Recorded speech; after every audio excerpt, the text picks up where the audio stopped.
इन तीनों में सबसे छोटी चॉकलेट कौन सी है? आप कहेंगे बीच वाली। गलत। चॉकलेट 3 और चॉकलेट 2 बराबर साइज की है और दोनों चॉकलेट 1 से 25% छोटे हैं। देख के ये बताना टफ है क्योंकि दोनों चॉकलेट्स दिखने में सेम ही साइज की लग रही हैं और यही स्कैम तो कंपनीज आपके साथ करती हैं। आज के ज़माने में एक 10 रुपये का बिस्किट का पैकेट कितने का है जी?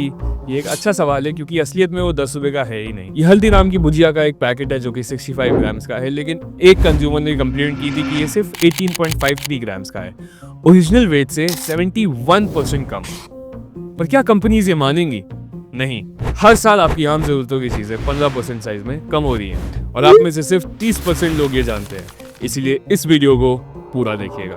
अब मेरा एक सिंपल सा सवाल है, जब हर साल आपकी आम जरूरतों की चीजें जैसे आटा, दाल, चावल, यहाँ तक कि सिगरेट्स भी महंगी होती जा रही हैं, तो आपका 25 रुपए वाला चिप्स जो 6 साल पहले भी 25 रुपए का था, वो अभी तक महंगा क्यों नहीं हुआ? सोचा है? मैं बताता हूँ। क्योंकि आप झूठ बोल रहे हो। आपका 25 वाला चिप्स वो है ही नहीं जो 6 साल पहले था। कैसे? क्योंकि उसमें मिलावट हो चुकी है, आपको बस पता नहीं है। आपके 25 वाले चिप्स को पूरी दुनिया में सनफ्लावर ऑयल में फ्राई किया जाता है जो कि हेल्दियर है, पर सिर्फ इंडिया में पामोलिन में फ्राई करते हैं। पामोलिन, हार्ट अटैक और कैंसर की दुकान। फिर ये कंपनीज आपसे थोड़े ज्यादा पैसे लेके आपको अच्छे चिप्स क्यों नहीं दे देती? 5 रुपए ज्यादा ले ले और 50 गुना ज्यादा अच्छी health they they. I am sure आपको भी यही पसंद आएगा और इन कंपनीज की रेपुटेशन भी बहुत अच्छी हो जाएगी। पर नहीं, हिंदुस्तान की मार्केट में कुछ ऐसे नंबर्स हैं जो आपको रातों रात रईस बना सकते हैं। इन नंबर्स को ये कंपनीज मैजिक पॉइंट्स बोलती हैं। आपका 10 वाला बिस्किट, 25 वाले चिप्स, 10 वाली चॉकलेट, ये सब एक कांस्टेंट है। लोगों के दिमाग इस रिदम से सेट हो गए कि ये चीजों की कीमत इतनी ही होगी, तो कंपनीज इनसे उलझती नहीं है। अगर उन्होंने थोड़ी बहुत भी प्राइसिंग में चेंज की तो शायद कस्टमर्स गुस्सा हो जाएंगे और शायद उनका प्रोडक्ट खरीदना बंद ही कर देंगे।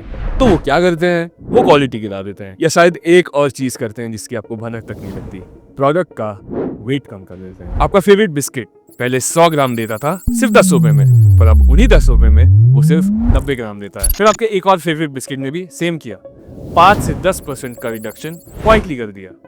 2008 में आपके फेवरेट डिटर्जेंट 1 किलोग्राम के आते थे, पर अब वही डिटर्जेंट 850 ग्राम के आते हैं वही प्राइस पे। पर क्वेश्चन ये है कि जब चीप इंग्रेडिएंट्स यूज करोगे तो टेस्ट तो खराब ही होगा ना। बिल्कुल सही। तो इसका सोल्यूशन क्या है कंपनीज के पास?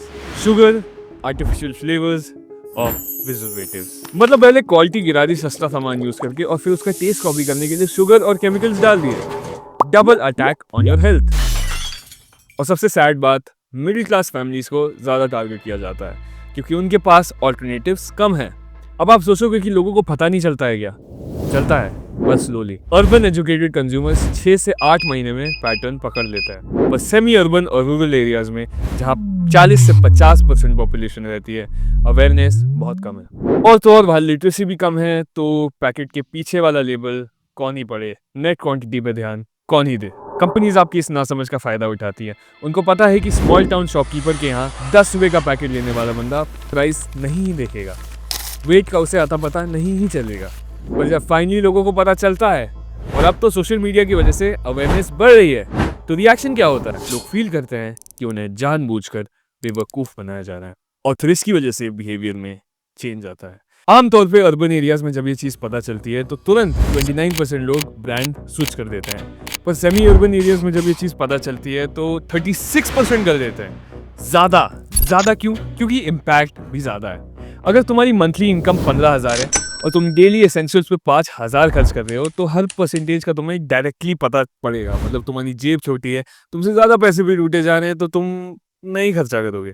ये शिफ्ट बहुत इंटरेस्टिंग मार्केट डायनामिक्स क्रिएट कर रहा है, क्योंकि बड़ी कंपनीज को पहले लगता था कि छोटी कंपनीज कम्पीट ही नहीं कर पाएंगी, पर अब लोकल ब्रांड्स जैसे जया फूड्स या जॉफ फूड्स टाइप की कंपनीज मार्केट शेयर गेन कर रही हैं। क्यों? क्योंकि वो बेटर वैल्यू दे रही हैं और ट्रांसपेरेंट है। HUL और मैरिको जैसे जायंट्स अब लोकल ब्रांड एक्विजिशंस पर फोकस कर रहे हैं।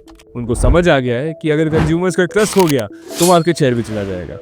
आपकी फेवरेट बिस्किट कंपनी का नेट प्रॉफिट मार्जिन एक साल में 13.69% से 12.86% पे आ गया है, despite the revenue growth. Warning science अब दिखने लगे हैं।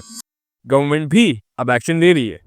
सेंट्रल कंज्यूमर प्रोटेक्शन अथॉरिटी यानी CCPA और legal metrology department actively cases investigate कर रहे हैं। लीगल मेट्रोलॉजी रूल्स में अमेंडमेंट्स प्रपोज हो रहे हैं स्पेसिफिकली इस इशू को एड्रेस करने के लिए। मतलब अब कंपनीज को रेगुलेट करना इजीली होगा टेक्निकली। और रियल पावर अभी भी कंज्यूमर के हाथ में है। जब तक तुम अवेयर नहीं होगे और एक्शन नहीं लोगे तब तक ये चलता रहेगा। देखो, कंपनीज को प्रॉफिट कमाना है, ये गलत नहीं है, पर उनका ये हक भी नहीं है कि वो कंज्यूमर्स को मैनिपुलेट करें और डेलिबरेटली मिसलीड करें। इसलिए उन्हें ट्रांसपेरेंट रहना चाहिए। अगर वो कॉस्ट बढ़ा भी रहे हैं तो उन्हें ओपनली ये बताना चाहिए। बजट वेरिएंट और प्रीमियम वेरिएंट दोनों रखने चाहिए। कंज्यूमर को चॉइस दो कि वो चाहता क्या है, तो शायद तुम्हारी ज़्यादा सुनेगा भी। पर जब तक कंज्यूमर्स डिमांड नहीं करेंगे ट्रांसपेरेंसी की, तब तक ये नहीं होगा। पावर इवेंचुअली आपके हाथ में है।